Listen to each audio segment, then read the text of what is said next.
keskiajan harrastamista voi pitää kulttuurilainana, jonkalaisia Suomikin tarvitsee, koska pelkkä oman tai piirikunnallisen historian hengittäminen voi johtaa degeneraatioon ja älyn köyhtymiseen. Kulttuurilaina onkin siitä hyvä vippi, että ennemmin tai myöhemmin se maksaa itsensä uutena innovaationa tai oivalluksena. Otetaan nyt esimerkiksi vaikka ranskalaisten harjoittama petankki. Hieno on laji, mutta onpa siitä kehitetty myös suomalaiseen makuun sopiva versio, erityinen taistelupetankki, jota puolestaan viedään edelleen maailmalle. Ranskalainen siis keksi, suomalainen poimi ja jalosti ja nyt unkarilainenkin pitää. Kuka vielä kehtaakaan väittää, etteivät eurooppalaiset löydä toisiaan yhdistäviä asioita, vaikkapa sitten Suomen kautta? En tiedä. Ankara ja kiivas on melske, kun taistelupetankin osaajat ryhtyvät toimeen. Ei ole taistelupetankki ranskalaisten punaviinipöhnässä harjoittamaa seisoskelua, vaan supisuomalaisen energinen versio tästä. Ja saavat kuulat kyytiä, olivat maasto-olosuhteet mitkä hyvänsä. Tätä katsoessa voi alkuperäispetankin harrastajalla sujahtaa patonkisäikähdyksestä väärään kurkkuun, mutta hällä väliä, kun taistelupetankin kehittäjät Ville Könönen ja Jaakko Seppälä pistävät menemään. Minkälaisissa tahansa maastoissa voidaan pelata taistelupetankkia?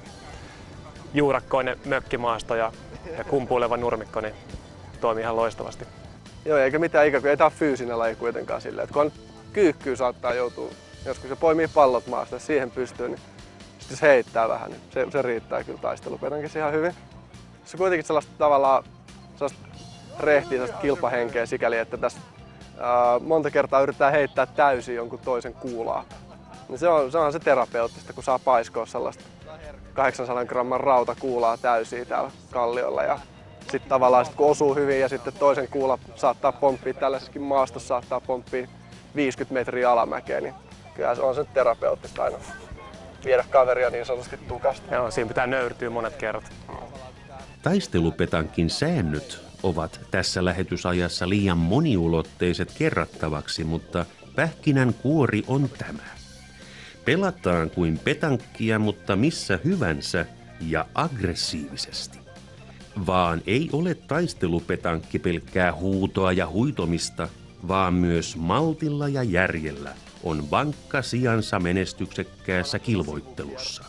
Kisoissa tarvii kärsivällisyyttä ainakin, jos sitten kun viime kesäkin oli mitä oli ja sitten pelattiin siellä, että sataa kaatamalla vettä niskaan ja sitten sä oot pelannut siellä jo 6 tuntia ja kyykit siellä jossain vähän mutaisessa pellossa jo, niin kyllä se vaatii jo vähän sellaista, että tosiaan saa vähän haluukki jo sitä onnistumista. Haluun niitä pisteitä. Niin.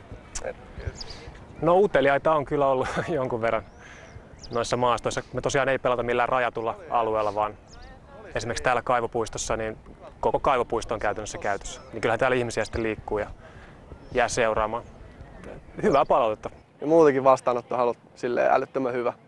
Se on vähän tavallaan asiassa kuin asiassa, että mitä tavallaan hullumman tai tyhmemmän kuuloinen idea, niin sitä helpompi on saada sellaista ihmisten huomioon tietenkin. Ja onhan tää nyt, jos perustetaan tyhjästä tavallaan tällainen oma urheilulaji, niin onhan se oikeasti vähän silleen tyhmä idea. Silleen itsessään tehdään kauheat nettisivut ja kirjoitetaan sääntöjä monta sivua. Se kivaa puuhaa se, mutta kyllähän se silleen vähän älytön idea on silleen. Ja tuote on kuitenkin sen verran hyvä, että niin, nettisivut on siistit. Joo, kun siitä kiinnostuu ja tulee kokeilemaan, niin useimmat jää koukkuun. Että vaikka tämä tuntuu kummalliselta aluksi, niin tässä on ihan pätevä urheilulaji syntymässä. Taistelupetankki kisoissa on näyttäytynyt jo kymmeniä ihmisiä, ja Villen ja Jaakon suunnitelmiin kuuluukin lajin ilosanoman levittäminen Suomen lisäksi myös ulkomaille. Sääntökirjaa ollaankin jo kääntämässä sivistyskieli Suomen lisäksi muun muassa tanskaksi, islanniksi ja unkariksi. Taistelupetankista voisi siis hyvinkin olla suomalaisen luovuuden vientivaltiksi. Nokian kännyköiden, The Rasmuksen nuorisomusiikin ja kirjailija Kari Hotakaisen teosten ohella. Joo, jonkunlainen tavoite olisi tässä muutaman vuoden aikana saada tämä homma pyörimään tavallaan itsellään ja siirtyä ehkä sivuun siitä organisaatiopuolesta ja saada niin kuin toimiva laji. Niin.